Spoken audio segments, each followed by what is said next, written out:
لا شريك له واشهد ان محمدا عبده ورسوله الذي لا نبي بعده.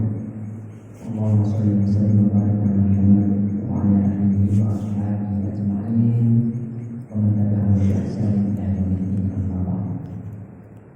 قال الله تعالى في القران العظيم: اعوذ بالله من الشيطان الرجيم. ان المسلمين والمسلمات والمؤمنين والمؤمنات والقانتين والقانتات والصادقين والصادقات والصابرين والصابرات والخاشعين والخاشعات والمتصدقين والمتصدقات والصائمين والصائمات والحافظين فروجهم والحافظات والذاكرين الله كثيرا والذاكرات أعد الله لهم مغفرة وأجرا عظيما. Jemaah sekalian, para alim, para ulama, para asatidz, para tokoh masyarakat, sesepuh yang saya muliakan. Alhamdulillah pada pagi hari ini Allah SWT masih karuniakan nikmat yang luar biasa dari kita bisa menikmati oksigen di pagi hari, dan kemudian kita berupaya untuk menyempurnakan rasa syukur kita atas nikmat-nikmat yang tidak terhitung itu dengan melakukan ketaatan-ketaatan. Salah satunya adalah sholat subuh berjamaah. Semoga apa yang kita lakukan bersama-sama ini bisa istiqomah dan mudah-mudahan semuanya diterima oleh Allah Subhanahu wa taala. Amin ya rabbal alamin. Jemaah sekalian, saya ingin melanjutkan sedikit materi yang pernah saya sampaikan pada saat kajian iftar kira-kira beberapa waktu yang lalu, yang saya kutip dari salah satu ayat di dalam surat Al-Ahzab ayat yang ke-35. Ayat ini asbabun nuzulnya adalah ketika istrinya Nabi yang bernama Ummu Salamah, beliau itu suatu ketika menanyakan kepada Nabi, tanya tentang apa? Jadi ceritanya Ummu Salamah ini cemburu bukan kepada Nabi, tapi cemburu atas nikmat-nikmat Allah yang disampaikan melalui ayat-ayat yang turun kepada baginda Nabi, seolah-olah itu ayatnya hanya laki-laki. Mari kita perhatikan coba. Dhamir yang terakhir di dalam menutup ayat kan ulaika ala hudan min rabbihim wa ulaika humul muflihun, muslimun dan sebagainya, seolah-olah hanya sekedar laki-laki karena jamak mudzakkar salim. Kapan ini muannasnya, kapan perempuannya? Apakah wanita tidak punya hak untuk mendapatkan ABCD, tidak pernah mendapatkan hak untuk mendapatkan maghfirah, ampunan atau pahala yang besar? Kemudian maafkan muslimin, karena Nabi SAW itu kalau menjawab itu menunggu wahyu dari Allah, lalu kemudian turunlah ayat 35 dari surat Al-Ahzab, bahwa di sini diterangkan ada 10 golongan yang golongan itu akan mendapatkan maghfirah yang besar, mendapatkan ajran azimah dan juga pahala yang besar. Yang pertama kemarin saya sampaikan pada saat itu, innal muslimina wal muslimat, orang-orang Islam laki-laki dan perempuan. Selesai. Saya lupa kemarin apakah sempat saya perjalanan atau belum itu. Jadi yang dimaksud dengan Islam itu ya yang memenuhi 5 arkan Islam sebagaimana di dalam hadis Nabi SAW yang dikutip di dalam kitab Arba'in Nawawiyah, yaitu ketika ada malaikat Jibril datang kepada Nabi, duduk menemukan dua lututnya dengan lututnya Nabi. Disebutkan ada 5 arkan Islam: syahadat, sholat, zakat, shaum dan haji. Ini yang kemarin saya perjelas kalau tidak salah itu, bahwa setelah syahadat adalah sholat, dan syahadat itu sebenarnya bukan syahadat yang melalui proses takfiri. Jika beberapa tahun yang lalu kita pernah mendengar ada satu kelompok yang itu melakukan proses takfiri. Kalau orang-orang di luar organisasinya dianggap belum Islam, maka dikafirkan dulu kemudian setelah disalami untuk bersyahadat. Tidak. Karena sesungguhnya kullu mauludin yuladu ala fitrah, bahwa setiap yang lahir itu adalah sudah Islam. Kecuali ketika dalam proses kehidupannya itu tergantung fa'abawahu yuhawidani aw yunasirani aw yumajjisani, tergantung ayahnya.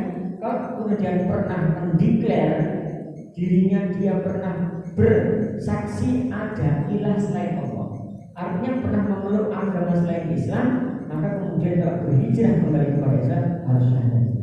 Tapi selama tidak pernah, maka kita sudah menjadi Islam. Selesai. Lalu kemudian yang sholat, saya katakan bahwa setelah syahadat sholat tidak ada syarat.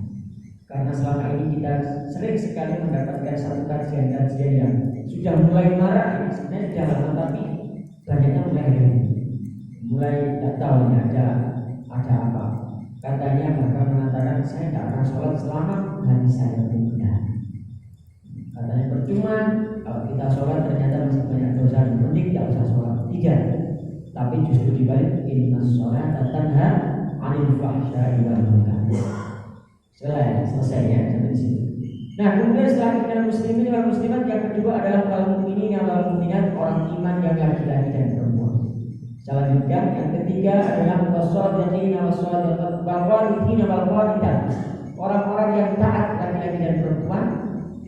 Kemudian yang keempat setelah wal qanitina wal qanitat wasadiqina wasadiqat, orang-orang yang membenarkan apa yang dikatakan oleh Allah dan Rasul. Yang kelima adalah kemarin itu orang-orang yang sabar. Orang-orang yang sabar sebagaimana disebutkan tadi malam saya bahas, yang menjadikan sabar sebagai penolong. Kemudian kesabaran itu juga meliputi tiga hal: as-sabru 'ala ta'ah, as-sabru ala maksiyah, kemudian ada as-sabru 'ala musibah. Kemudian yang keenam adalah sabar, setelah sabar adalah wal-khashi'in wal-khashi'at, yaitu orang-orang yang khusyuk. Orang-orang yang khusyuk yaitu orang-orang yang yakin bahwa dirinya akan kembali kepada Rabb, kemudian mau tidak mau dia pasti akan kembali, kemudian dengan penuh kesadaran dia berusaha menghadirkan Allah di dalam setiap aktivitasnya, terutama ibadah-ibadah Allah. Itu yang disebutkan sebagai hal biasa. Saya lanjutkan yang ke-7, 8, 9, 10. Setelah kemudian golongan yang ke-6 ini yaitu orang-orang yang al-khashi'in wal-khashi'at, yang ke-7 adalah bayan tasaddaqina wal mutasaddaq. Orang-orang yang mensedekahkan sebagian dari hartanya, baik itu laki-laki maupun perempuan. Kebetulan ini momentumnya adalah hampir memasuki masa-masa terakhir Ramadan. Kami mengingatkan jangan sampai lupa kita menunaikan satu kewajiban yaitu zakatul fitrah.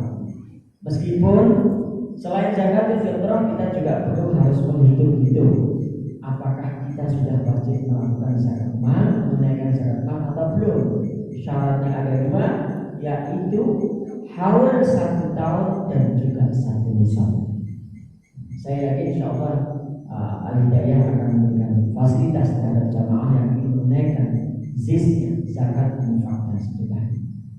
Jamaah sekalian, apakah kemudian kalau kita tidak wajib zakat lalu tidak mengeluarkan sebagian hartanya?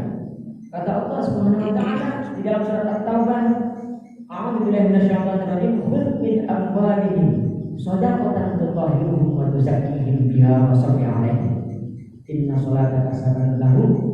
Ambillah sebagian dari harta mereka, shadaqatan tutahhiruhum, untuk mensucikan mereka, wa tuzakkihim biha, dan membersihkan apa yang ada di dalam. Ma'asyiral muslimin, memang kategorinya terbagi menjadi 3. Ada zakat, ada infak, ada sedekah. Tidak masalah, tetapi istilah global di dalam Al-Quran itu tidak ada zakat.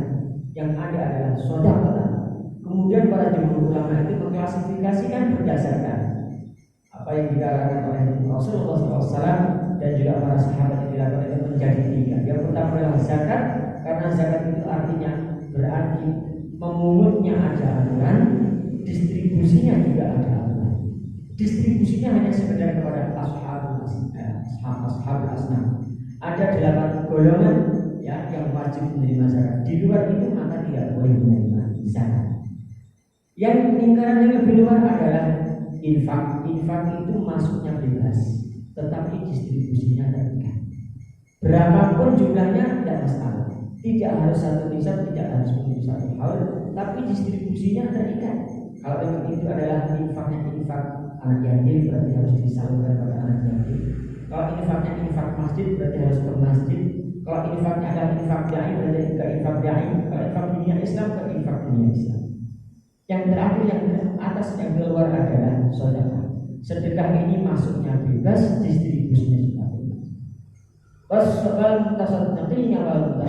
Orang-orang yang mensedekahkan sebagian hartanya itu termasuk bagian dari yang berhak mendapatkan maghfirah dan juga pahala yang besar. Yang kedelapan adalah wasshaimina wassaimat, orang-orang yang berpuasa seperti yang kita lakukan pada hari ini. Maka tetaplah istiqomah, bersyukur, dan insya Allah semua pasti akan ada kebaikan bagi kita. Fihi khairun, bahwa di jalannya terdapat kebaikan. Yang kesembilan adalah wal hafidhina furujahum wal hafidhah, orang-orang yang menjaga kehormatannya baik laki-laki maupun perempuan.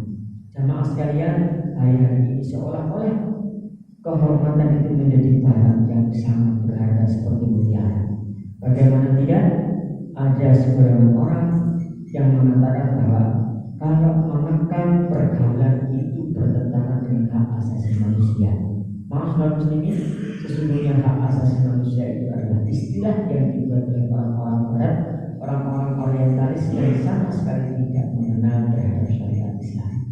Yang lebih penting bagi kita adalah bukan hanya hak asasi manusia, tapi ada hak-hak Allah yang harus dipenuhi oleh hambanya.